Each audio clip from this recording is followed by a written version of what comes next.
Hindi naman, hindi naman. Sumusunod lang talaga. Bunso ka sa pamilya, Middle child. Minsan ba nalulungkot ka sa ganyan na lagi na lang ikaw nauubos na? Sa bahay, hindi naman. Minsan ako yung namuutos. Pero pag when it comes sa relationship, siyempre ako lagi yung namuutos. So, ginagawa ko. Pero okay naman sa'yo, reklamador daw siya, tsaka naninigaw. For me, it's a normal thing na.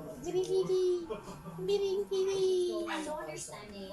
Pero ayun pa sa akin lang lagi kang sinisisi. At saka lagi kang pinupusa. Huwag naman siguro. Huwag na siguro. Siguro masaya ka.